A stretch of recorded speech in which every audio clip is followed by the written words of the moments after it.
I would like to show some current events that are taking place in this day today, in this day and age, that shows that we are living at the brink of a crisis.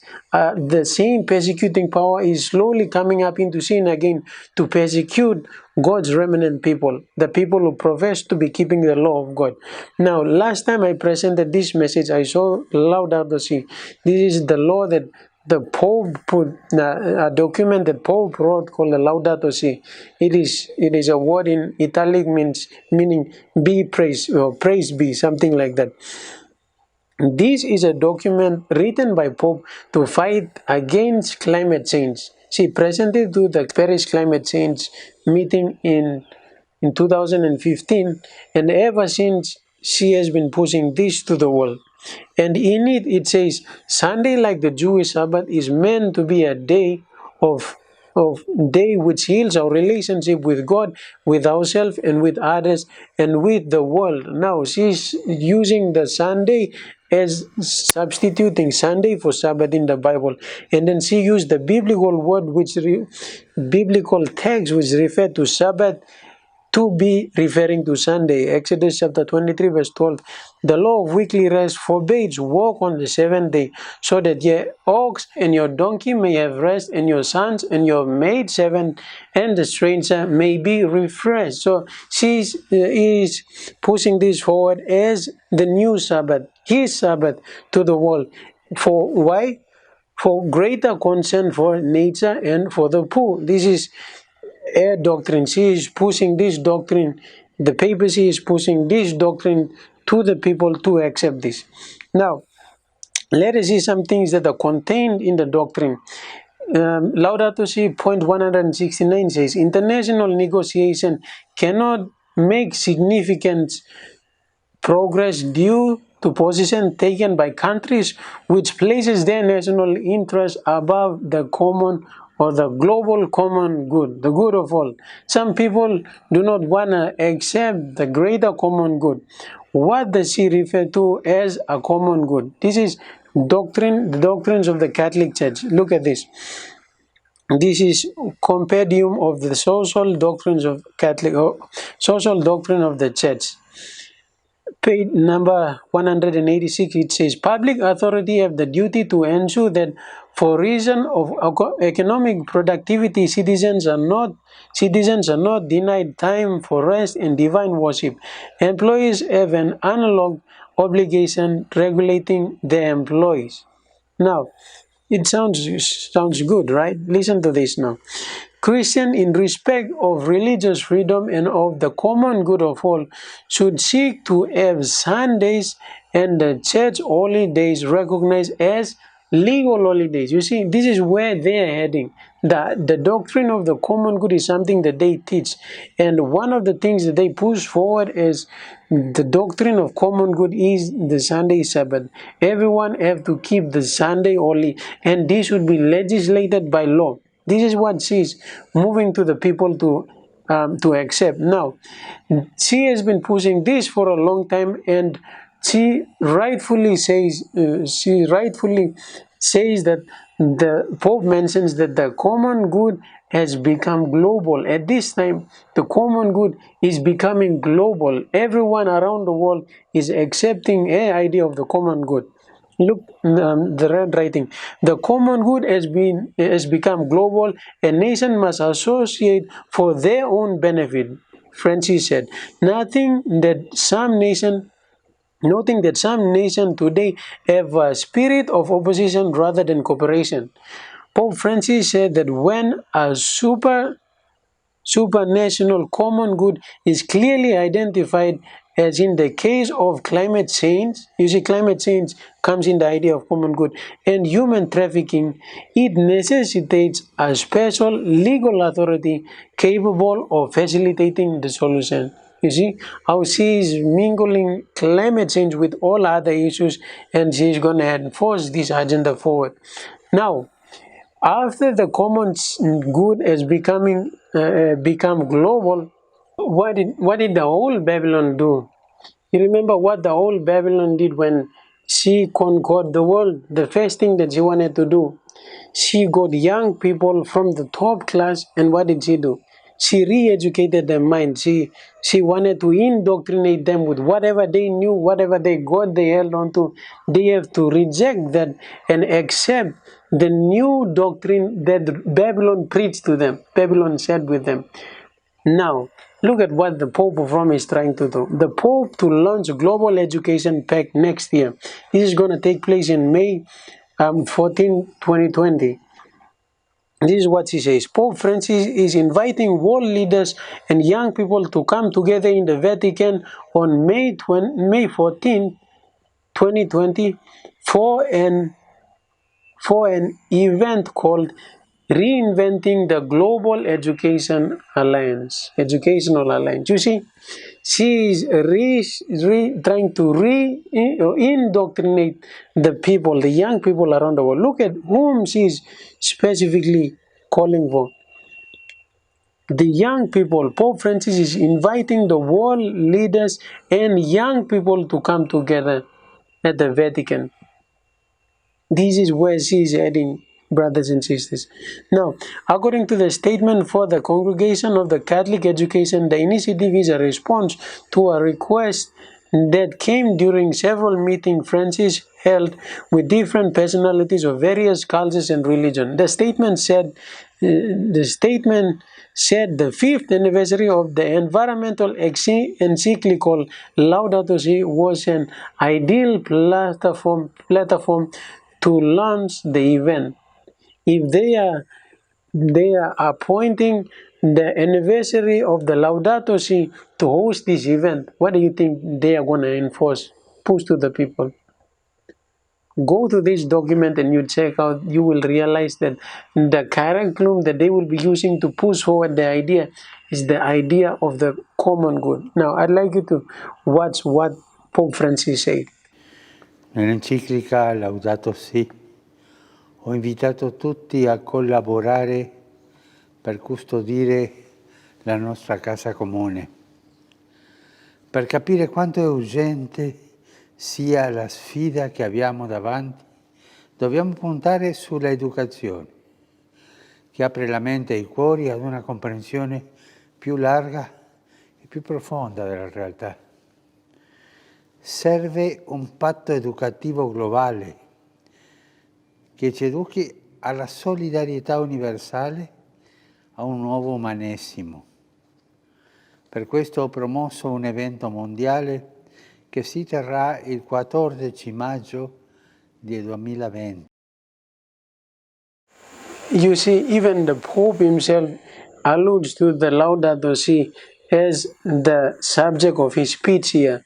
That is going to be what they will be using to indoctrinate the world. That will be the textbook as they will be studying.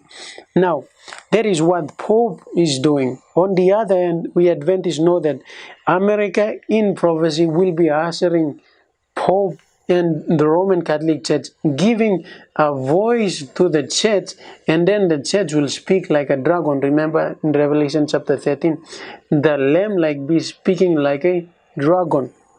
Look at what Pope is doing. The Johnson's amendment, which Trump vows to destroy, explain. It is one of the brightest lines in the legal separation between religion and politics under the provision which made in 1954 tax exempt entitled like churches and charitable organizations are unable to directly or indirectly participate in any political campaign on behalf of or in opposition to any candidate. Specifically, ministers are restricted for endorsing or opposing candidates from the pulpit. If they do, they risk losing their tax exempt status. You see, so this is a law specifically put in order to put a separation between church and state. He says, I will make of no use this amendment and destroy it, although it's already yet in the Constitution at this time. He said, my administration undermines this amendment. Now, she said in the Times magazine, Trump vows to close the gap between church and state. There shouldn't be a difference between church and state. Friends, do you see where this is heading? The Constitution of USA was specifically inspired by God. When power of the church and state unites, there is always bloodshed and persecution that takes place. Trump promised that one of the first efforts as president would be to dismantle law that keeps Christian churches from spending tax exemption money on political advocacy. Now look at the blue writing. The ban on 501c3 charitable organization will engage in political advocacy has come to be known as the Johnson's Amendment. That's the very law that he is trying to attack with his administration, with his power. And what he is trying to do is to not to promote a lot of places. Trump talks about religious liberty. Even this week he was talking about religious liberty. But when he talk about religious liberty, what he has in mind in all his speech, you will see that he will raise the voice of the church more than the power of the state, which is to say that the church can dictate the law of the state. You see, this is not he is trying to show that state was having power over the church. So now I will flip it around. No, it wasn't like that. The state of United States, the country of United States, had a clear separation between church and state. But now Trump is trying to give a voice to the church. Look at what he said. Thank you. Thank you. Under my administration, free speech does not end at the steps of a cathedral or a synagogue or any other house of worship. We are giving our churches their voices back. We are giving them back in the highest form. With this executive order, we also make clear that the federal government will never, ever penalize any person for their protected religious beliefs. Friends, you see, he is saying that I will give the voice back. When did a voice was removed? The papacy was very vocal in the Dark Ages, persecuting the people. That is when she had the voice. Now she will be given back a voice. And if you see, Trump is very closely working with evangelical leader. While working with evangelical leader, those are professed Protestant. He is saying that I uphold the rule and the authority of the Catholic Church. Look at what is happening here. Adventists, we know this was coming. This is where all this is heading towards. And we know this for a fact. Even there were some times when the Pope, some years ago, he declared a national day of prayer by executive order. Isn't it possible for him with the same administration to implement another continuous day of worship? This signing of the National Day of Prayer wouldn't have been done by the founding fathers of the United States. They escaped bloodshed and persecution, but he now is trying to unite them back again. He is trying to give the voice back to the church and make church dictate the role of the state. Now, look at this. When the leading churches, this is from the Last Day Events, page 131. When the leading churches of the United States, it doesn't have to be necessarily everyone, the leading churches, uniting upon points of doctrines as are held by them in common, shall influence the state to enforce a degree and to sustain their institution. Then Protestant America will have formed an image of the Roman hierarchy, and the infliction of civil penalties upon dissenters will inevitably result. Brothers and sisters, this is where we are heading. There will be a distinct separation between God's people and the people of this world. Now, why are we focusing on America? Revelation chapter 13 predicts that America is the last power. That's the last power that will usher in the Roman Catholic Church. And once they institute Sunday worship, Sunday law, in their constitution, that is what we are anticipating, and it's going to happen. When that happens, they will inflict civil penalties as well, which will come with death penalties as well. And once USA implements that, the same thing will spread like fire throughout all the world, and persecution will happen, and a lot of bloodshed will happen. But that is when Jesus will come to save his people. Daniel chapter 12 verse 1 talk about that time. Daniel chapter 12 verse 1, it says, "And at that time shall Michael stands up, the great prince which standeth for the children of thy people, and there shall be a time of trouble such as never was since there was a nation, even to that same time." Brothers and sisters, we need a faith stronger than what Daniel had, what Shadrach, Meshach, and Abednego had, what Joseph had. We are going to a time of trouble even greater than what they passed into. And look at what will happen. "And at that time thy people shall be delivered." At that time shall thy people be delivered, everyone that shall be found written in thy book. Look, this is nothing to be afraid of, brothers and sisters. As long as you have Christ, your name is sealed in heaven, you will be delivered in those times. The devil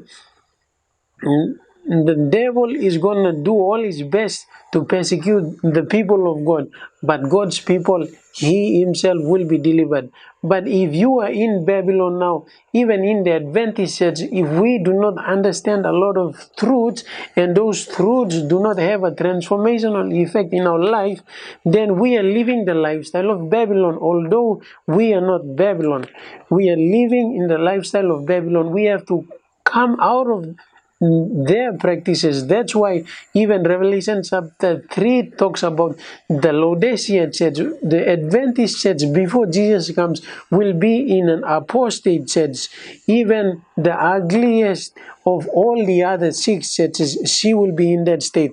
But even in that state, God has his people. Even in the Roman Catholic Church, the Lutheran Church, the apostate churches, which are called Babylon, their sins will reach the heaven when the Sunday law is being signed. But even at this time, Revelation chapter 18 verse 4 says, "And I heard another voice from heaven saying, Come out of her, my people, that ye be not partaker of her sins, and that ye receive not of her plagues." Now, when the devil and his team start to persecute the people, God's people will be delivered. But remember, God's plague is also coming down, and it's going to fall on those people who reject him. But before he pours out, he always gives us a gospel message, a judgment message that comes before that, warning the people, fear God and give glory to him, for the hour of his judgment has come. Come out of him, my people. God is a God of love. His law cannot be changed. His truth in the Bible, he cannot change. Any power that preach against it, they are doing a great abomination, and God is going to pour out his plague on them. Before he does that, he sent a message of warning to the world. Come out of here, my people. When you register yourself in the Lamb's book of life, and when the time comes, when persecution comes, when we're going through those last period of this world's history, when we enter into the time of trouble such as never was, we have a deliverer who is going to come and save us. His name is Michael the Archangel. He is ready to deliver his people. He is ready to deliver those who heed these prophetic messages and accept him. Prophecies are given to us to see that when it fulfills, it will show us that God is in control of everything. The battle is sure. Jesus is going to win the battle. All those who cover themselves with the righteousness of Christ will stand victorious on Zion. And I pray that you will be amongst those people. May God bless you. Let's close up with a word of prayer.